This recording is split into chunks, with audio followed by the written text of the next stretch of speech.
High কমিশনে যেয়ে আপনার সকল ডকুমেন্ট জমা করে দিতে পারেন, তাহলে আপনার ভিসা হওয়ার একটি বড় সম্ভাবনা আছে। আসসালামু আলাইকুম ভিউয়ার্স, আশা করি সবাই ভালো আছেন।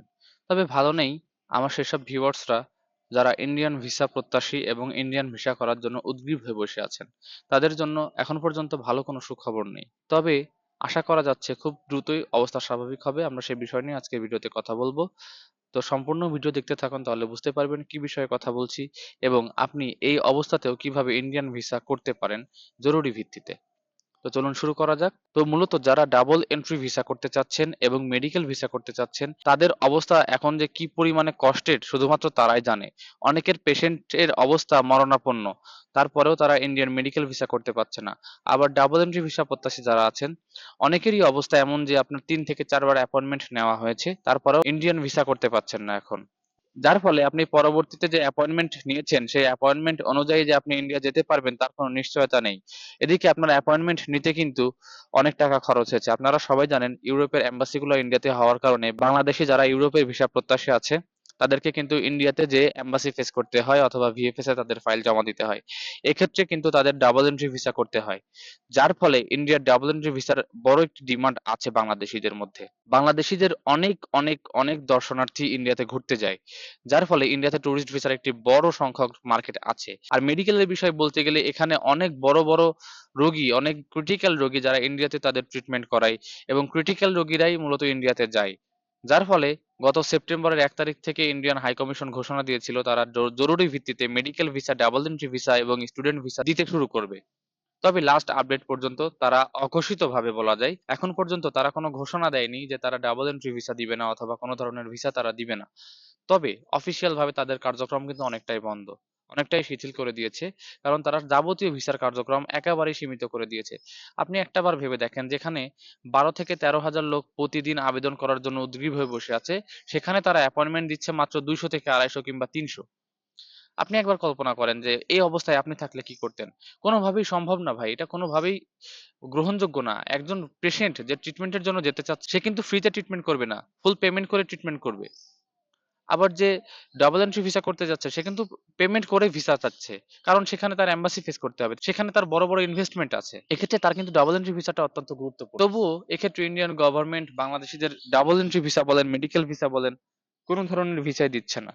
যারা স্টুডেন্ট ভিসা যাবেন তাদের ইউনিভার্সিটি গুলোতে ফি দেওয়া আছে, তাদের ইউনিভার্সিটির জন্য ক্লাস শুরু হয়ে গেছে, তাদের পড়াশোনা পিছিয়ে যাচ্ছে তারা। এক্ষেত্রে আপনি ইন্ডিয়ার গভর্নমেন্ট বলেন অথবা বাংলাদেশের গভর্নমেন্ট বলেন, উল্লেখযোগ্য কিন্তু কোনো পদক্ষেপ তারা গ্রহণ করেনি।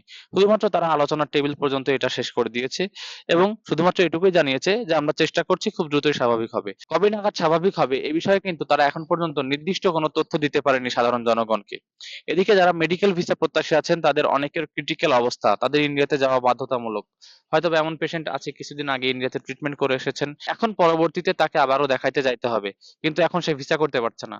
তাহলে তার অবস্থাটা একবার ভেবে দেখেন। তাকে, তার কিন্তু অবস্থা শাকের করাতের মতো।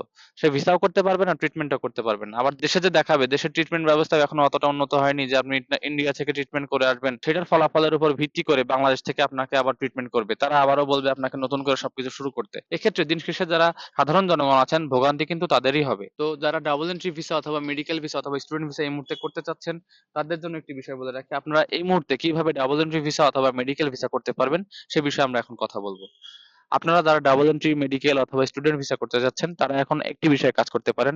আমি এতদিন বলেছি যে মেল করবেন, মেল করবেন, মেল করলে ভিসা। এক্ষেত্রে মেলের বিষয়টি এতটা পাবলিসিটি পেয়েছে যে এখন প্রচুর পরিমাণে মেল যাচ্ছে। যার ফলে তারা এগুলা কিন্তু নিয়মিত দেখতে পারছে না। তো যার ফলে এখন যদি আপনি মেল করেন, আপনার ভিসা পাওয়ার সম্ভাবনা কিন্তু একেবারেই নেই।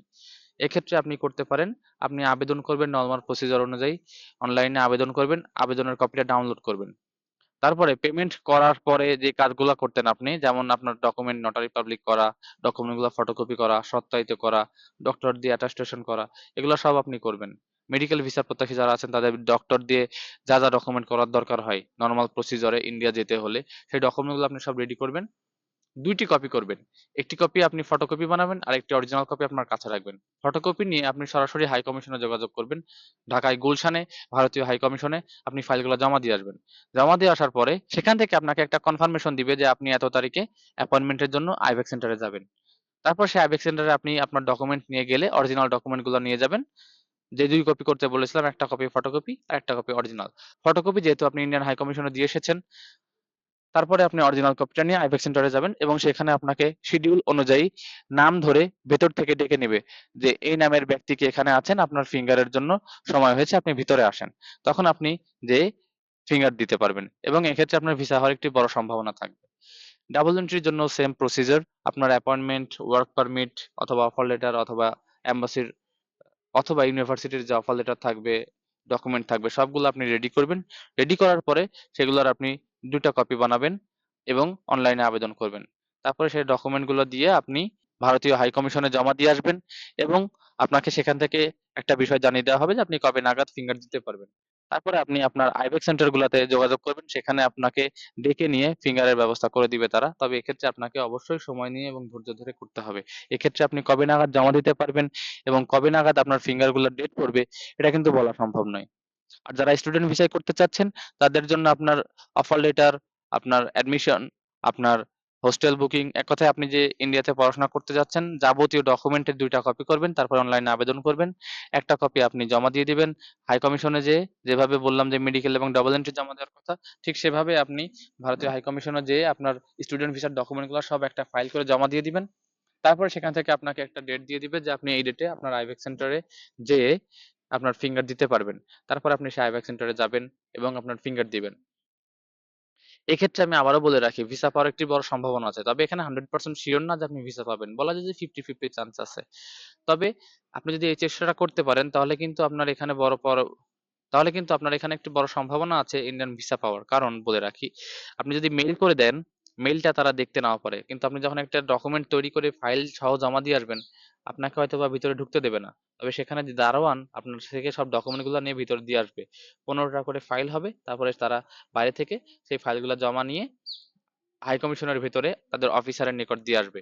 সে অফিসার চেক চেক করবে, যাচাই বাছাই করবে, সবকিছু বিবেচনা করবে। তারপর আপনাকে সেখানে হাই কমিশনের ভিতরেও ডাকতে পারে। হাই কমিশনার ভিতরে ডাকবে, এখানে আপনাকে অনেক ধরনের প্রশ্ন করতে পারে আপনার ডকুমেন্ট ভিত্তিক। তবে এক্ষেত্রে আপনাদের বলে রাখি যারা অরিজিনাল ডকুমেন্ট আছে তারাই শুধুমাত্র আবেদন করবেন এই ধরনের আবেদন। এ ধরনের আবেদন কিন্তু খুব সেনসিটিভ। আপনি যদি সঠিকভাবে তথ্যগুলো সেখানে উপস্থাপন করতে না পারেন এবং আপনাকে যদি ভিতরে ডাকার পরে আপনি যদি সঠিকভাবে বলতে না পারেন, আপনাকে কিন্তু রিজেক্ট করে দিবে ওখান থেকেই। আপনাকে আর তখন ফিঙ্গার দেওয়ার কোনো ব্যবস্থা তারা করে দিবে না। আর যদি আপনার ডকুমেন্ট অরিজিনাল থাকে, বিশেষ করে মেডিকেলের যারা আছেন তাদের তো ডকুমেন্ট অরিজিনাল থাকা স্বাভাবিক। এক্ষেত্রে আপনাদের ভিসা পাওয়ার একটি বড় সম্ভাবনা আছে। আর ডাবল এন্ট্রির বিষয়টি আপনাদের যাদের অ্যাপয়েন্টমেন্ট খুব সন্নিকটে তাদের ক্ষেত্রে একটি বড় সম্ভাবনা আছে যে তারা জমা দিতে পারবে। সেটা কিভাবে?